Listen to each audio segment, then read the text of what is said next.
और भाई लोग क्या हाल है। इस वीडियो में मैं तुम्हें कुछ ऐसी बातें बताने वाला हूँ, वर्कआउट से रिलेटेड है, जिससे एक तो आप वर्कआउट या अपने ट्रांसफॉर्मेशन को ढंग से एग्जीक्यूट कर पाओगे। दूसरी बात कि कुछ गलतियां होती है, जैसे कि एक सिचुएशन में आपको बता रहा हूँ, आप रिलेट कर पाओगे। आपका मसल्स एक्टिव नहीं है फॉर एन एग्जाम्पल, और शोल्डर का मसल्स एक्टिव नहीं है, इवन तो आपने 2.5 kg से लैटरल रेज करना है, 2.5 kg ईच साइड। आप जब जिम ज्वाइन कर लेते हो, इस सिचुएशन से रिलेट करना, और जो रिलेट कर पा रहे हो कमेंट में बताना कि हाँ ऐसा होता है। तो ट्रेनर आपको बोलता है भाई ऐसे लेके जाना है, ठीक है। अब आपने कभी किया नहीं है, ऊपर से ये मसल्स एक्टिव नहीं है, इसके टिश्यूज अभी अडेप्ट नहीं कर पा रहे उस मूवमेंट को। तो आप पहले क्या करते हो, कभी ऐसे ले जाते हो, फिर कभी ऐसे ले जाते हो, फिर ट्रेनर बोलता है ऐसे नहीं ऐसे। अब दो चीज़ें होती है, एक तो जिसके बारे में कोई बात नहीं करता पर मुझे पता है, उस चीज़ को मैं फील कर पाता हूँ। वो होता है क्या, सबकॉन्शियस में एक डर बना रहता है, एक नर्वसनेस बना रहता है कि लोग देख रहे हैं, जिम में मुझे लोग देख रहे हैं। ट्रेनर के माइंड में क्या इमेज जाएगी कि मैं नौसिखिया हूँ, बिल्कुल मुझसे हो नहीं रहा, यार ये नहीं हो पा रहा। तो आप फिर ना उस वर्कआउट से डरने लगते हो। होता है कि नहीं ऐसा, सच बताना। कहीं ना कहीं आप सोचते हो चलो इसको इग्नोर करो यार, कुछ और कर लेते, क्योंकि इसमें पॉस्चर सही नहीं हो पा रहा। उसका रीज़न क्या है? क्योंकि टिश्यूज एक्टिव ही नहीं हुए, उस मूवमेंट को आप अडेप्ट नहीं कर पा रहे, इवन तो आप बहुत कम वेट से भी कर रहे हो। तो मैं तुम्हें कुछ ऐसी बात बताने वाला हूं जो शायद किसी ने नहीं बताया होगा, इस बारे में कोई बात ही नहीं करता, जिससे आप कम से कम अपने 2 महीने के जिम की फीस को बचा लोगे, पहली बात। दूसरी बात, जब आप जिम ज्वाइन करोगे ना, तो जो चैलेंजेस आप फेस करते हो वो नहीं फेस करोगे। क्यों? क्योंकि आप ऑलरेडी माइंडसेट और अपने आप को फिजिकली मेंटली रेडी कर चुके होगे। एक तरीके से साइंटिफिकली बोला जाए तो आपके जो टिश्यूज हैं, मसल्स हैं, वो एक फोर्स को, एक एक्सरसाइज को अडेप्ट करने के लायक तैयार हो चुका होगा। मैं बताता हूँ कैसे। आपके घर पे साइकिल तो होगा ऑब्वियसली, एक जगह तो होगी जहां पुशअप्स लगा सकते हो, एक चेयर तो होगा जिस पे आप पैर लगा के नीचे करके डिक्लाइन पुशअप लगा सकते हो, एक डंडा तो जरूर होगा छत पे या पाइप होगा जिस पे लटक के आप पुलअप्स या चिनअप्स लगा सकते हो। इतना तो कर सकते हो। रनिंग तो कर ही सकते हो पार्क में जाके। देखो, पर्सनली मेरा सजेशन है, मैं कोई साइंटिफिक स्टडी या कोई प्रूफ करने नहीं आया है, मेरा सजेशन है। आप मानो नहीं मानो ये आप पे डिपेंड करता है। मैंने अपनी टेन्योरिटी में कैसे शुरुआत करी थी, मेरे घर के नीचे एक रूम था जो खाली पड़ा था, तो हमारे उधर क्या होता था, केयर टेकर के तौर पे चाबी देते थे। तो थोड़ा तो कबाड़ा किया था मैंने उस घर का, क्योंकि 2 दरवाजे थे, उसमें मैंने डंडा लगा दिया था बेंत का। वो फ्लेक्सिबल होता है, वो वेट को ना अडेप्ट कर पाता है, वो झेल पाता है वेट को, वो बेंड हो जाएगा पर टूटेगा नहीं। बेंत के डंडे में खासियत होती है। जिम ज्वाइन करने से पहले, क्योंकि मेरी तो मजबूरी थी, मेरे पास पैसे नहीं थे, सिंपल सी बात बता रहा हूँ, पैसे थे ही नहीं भाई, पर पैशन और डेडिकेशन बहुत था कि करना है। मैं बोला यार जिम तो जा नहीं सकता, जिम की फी के तो सोचना दूर की बात, वो जाने का जो ट्रैवलिंग का कॉस्ट पड़ेगा, ऑटो का किराया, ये सब था ही नहीं। छोड़ो, वो कहानी दूसरी ही कभी फुर्सत में सुनाऊंगा। तो मैंने क्या किया, 2 दरवाजे होते, उस पर डंडा लगा दिया और बहुत पुलअप्स करता था यार, दबा के पुलअप्स। शुरू में 2 नहीं हुए, 3 नहीं हुए, पर होते होते, मैं सच कह रहा हूँ, try till we get success. वो करते करते दरवाजे में ना दोनों साइड दाग हो गया था, ऐसे डंडे का गोल सा।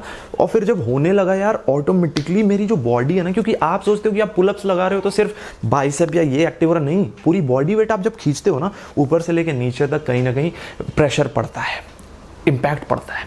पुशअप्स, वो तो पुलअप्स की बात होगी। पुशअप्स एक बहुत ही इंपॉर्टेंट वर्कआउट है।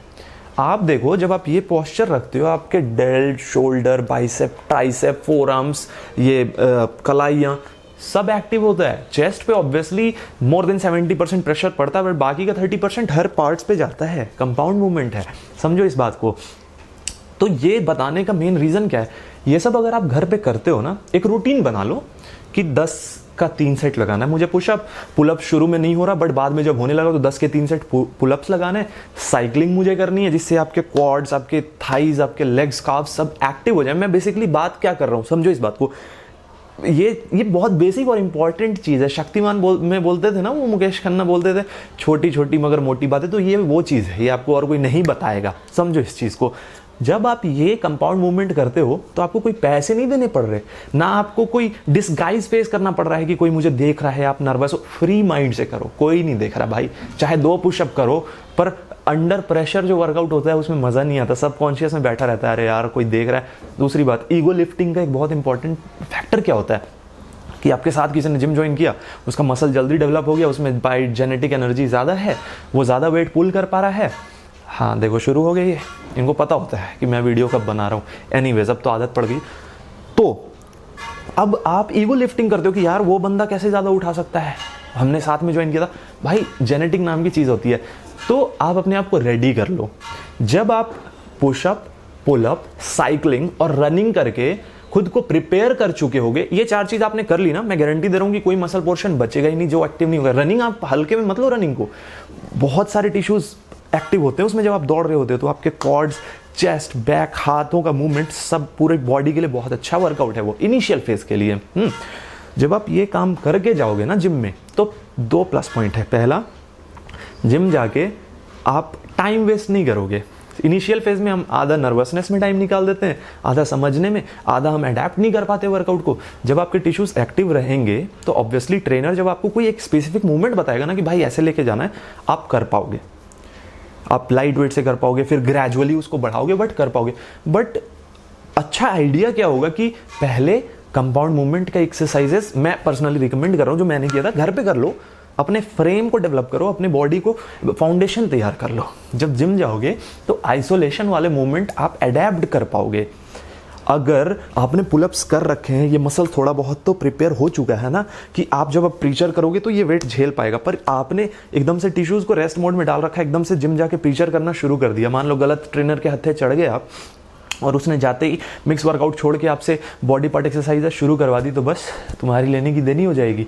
अब तुम सोचोगे कि यार पेन बहुत हो रहा है, जाऊँ ना जाऊँ। तो गाइज पर्सनली मैं रिकमेंड करूँगा ये 4 चीज़ें अडेप्ट करो। 1 महीना टाइम दो खुद को घर पे, 1 महीने की फ़ी भी बचेगी तुम्हारी। और तुम्हें अगर लग रहा है कि बॉडी में चेंजेस आ रहे हैं और तुम और इंप्रूवमेंट कर सकते हो तो 2 महीने कर लो, घर में कुछ नहीं जा रहा। मैं सच कह रहा हूँ भाई, मैं सच कह रहा हूँ। ऐसा मत सोचो कि जिम जाके ही तुम सब कुछ शुरू कर सकते हो। एक बार खुद को ढालो तो हाँ, एक बहुत इंपॉर्टेंट बात यार, ये बहुत इंपॉर्टेंट है। हम जनरली माइंडसेट लेके क्या चलते हैं कि जब हम जिम ज्वाइन कर लेंगे ना तो ट्रेनर हमें जो डाइट प्लान देगा हम वहीं से शुरुआत करेंगे। पर वो गलत चीज़ है। मैं बताता हूँ कैसे। ऑल ऑफ अ सडन चीज़ों को चेंज करना थोड़ा सा ना प्रेशर वाली बात होती है। आप खा रहे हो भटूरे, दही भल्ले, मोमोज, और एकदम से ट्रेनर ने बोल दिया भाई कल से तो रोटी चावल भी बंद है, सिर्फ स्प्राउट्स और पनीर सैंडविच और ये वो लेना है, एग वाइट्स लेने। सोचो कितना चैलेंजिंग टास्क होगा मेंटली और फिजिकली, क्योंकि डाइजेस्टिव सिस्टम को, या कह सकते हो अपने सबकॉन्शियस में आपने बिठा रखा है कि मुझे ये चीज़ें खानी है। एकदम से सारा टेस्ट आपसे छिन जाए, आप बोलोगे यार फिटनेस तो ठीक है बट कहीं ना कहीं ये प्रेशर का गेम हो रहा है, तो मैं कर पाऊंगा नहीं कर पाऊंगा, ये वाली बात होती है। तो मैं बता रहा हूँ जिम जाने से पहले, ज्वाइन करने से पहले, इससे पहले कि ट्रेनर आपको कोई डाइट प्लान दे, उससे पहले खुद को प्रिपेयर कर लो मेंटली, और उसको धीरे धीरे अपने रूटीन में लाओ। कैसे?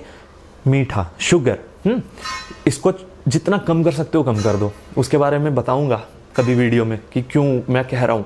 चाहे वेट लॉस हो चाहे वेट गेन हो, दोनों के लिए ये सही नहीं है शुगर, मैं पहले बता रहा हूँ।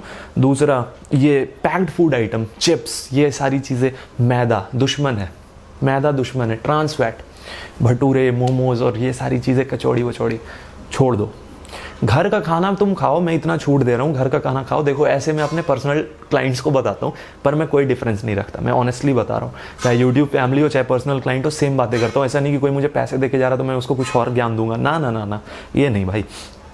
देखो यार, आप लोगों को लगता होगा थोड़ा कि फिलोसफिकल बोल देता हूँ मैं, बट ऑब्वियसली टिकटॉक बैन होने के बाद यूट्यूब शुरू किया है मैंने। चैनल बना रखा था बट वीडियोज़ नहीं डालता था। तो कमेंट्स जब मैं पढ़ता हूँ, लाइक डिसलाइक रेशियो देखता हूँ, तो मुझे समझ आता है, मतलब फील होता है कि हाँ लोग मुझ पे भरोसा करते हैं, लोगों को पसंद आ रहा है कंटेंट। मतलब कुछ ही दिनों में 55K पहुंचना, शायद 58K हो गए आई गेस, मैं देख भी नहीं पाता ढंग से, याद नहीं रखता। तो मेरे लिए तो ये एक अचीवमेंट है। बट देखो इस जर्नी को हमने जैसे शुरू किया ना, तो अभी लंबा चलेंगे अपन। देखो अगर मुझसे कोई गलती हो, आपके एक्सपेक्टेशन पे मैं खरा ना उतर सकूं, तो छोटा भाई या बड़ा भाई समझ के माफ़ कर देना, क्योंकि मुझे अभी उतना आइडिया नहीं है। देखो फिटनेस फील्ड में मैं नया हूँ, आई मीन यूट्यूब पे, तो मैं करूँगा। देखो मेरा फंडा ही अलग होता है, मैं यार ओरिजिनल चीज़ों पे बिलीव करता हूँ, ओरिजिनल बातें करता हूँ, जो दिल से निकलती है ना वो कैमरा ऑन करके बोल देता हूँ, कैमरा बंद कर देता हूँ, दैट्स इट। ये चीज़ें पसंद आ रही है तो अच्छी बात है। और मैंने सच बताऊँ तो कभी एक्सपेक्ट नहीं किया था कि इतना जल्दी इतना ट्रेमेंडस ग्रोथ मिलेगा मुझे यूट्यूब पे। तो इन चीज़ों के लिए भाई थैंक यू सो मच आप लोगों के लिए। मतलब कोई शब्द नहीं है मेरे पास एक्सप्रेस करने के लिए, बस समझ लो दिल से दिल की फीलिंग है। तो मैं ये कह रहा था कि डाइट में मैं रोटी, चावल, दही, सैलेड, घर की सब्जियां, चने की सब्जियां, ये सब एक्सेप्टेड है, कोई दिक्कत नहीं है, क्योंकि इसके न्यूट्रिशनल वैल्यू में कोई आपको ट्रांस फैट या गंदे फैट्स ऐसा कुछ नहीं मिलेगा। कार्ब्स मिलेंगे, प्रोटीन मिलेंगे, ये सारी चीज़ें चलती है। बट ये मैदा वैदा, ये मीठा, ये बाहर का खाना, ये तले भुनी चीज़ें, इसको आज से ही छोड़ दो, ताकि जब ट्रेनर तुम्हें तुम्हारे स्पेसिफिक डाइट प्लान दे, बॉडी टाइप के हिसाब से, तुम्हारे गोल के हिसाब से, तुम्हारे लिए ईजी होगी चीज़ें। क्यों? क्योंकि मेंटली भी तुमने एक्सेप्ट कर रखा है और कहीं ना कहीं रूटीन में तुमने हेल्दी चीज़ों को इंक्लूड कर दिया है। टेस्ट से थोड़ी सी दुश्मनी मोल लेना शुरू कर दो आज से ही। तो गाइज, ये बेसिक और बहुत इंपॉर्टेंट बातें हैं। ये वर्कआउट वाली बातें जो मैंने आपको बताई, जो डाइट वाली बताई, कभी मत सोचना कि रातों रात डाइट प्लान मिलेगा, अगले दिन से मैं ट्रांसफॉर्म हो जाऊंगा। ना ना ना, समझ रहे हो, जर्नी तो कहीं ना कहीं एक स्टेप से शुरू होती है ना, चाहे वो कितनी भी किलोमीटर्स की जर्नी हो, पहला कदम लेना पड़ता है। तो आज से ही ले लो, क्या दिक्कत है। बाकी मैं हूँ ही, तुम्हारा भाई है, तुम्हारे साथ जब तक है टेंशन मत लेना, सारी चीज़ें बताऊँगा, एक एक चीज़, बेसिक डीप। मैं चाहूँ तो साइंटिफिक लैंग्वेज यूज़ करके बहुत एडवांस भी बातें कर सकता हूँ, बट उसकी ज़रूरत नहीं है, वो मैं अपने लेवल पे करता हूँ, तुम्हारे लिए चीज़ों को ईजी बना देता हूँ। सो गाइज, आई होप आपको ये कंटेंट पसंद आया हो। मैं प्लान कर रहा हूँ इस वीकेंड पे वर्कआउट वीडियोस लेके आने का, देखते हैं अगर सारी चीज़ें एज एक्सपेक्टेड हुई तो। And once again thank you so much for your support. Channel पे नए हो तो सब्सक्राइब कर देना, और कंटेंट पसंद आए तो लाइक कर देना, भाई को सपोर्ट करो। That will be all. Thank you so much, stay fit and take care, bye.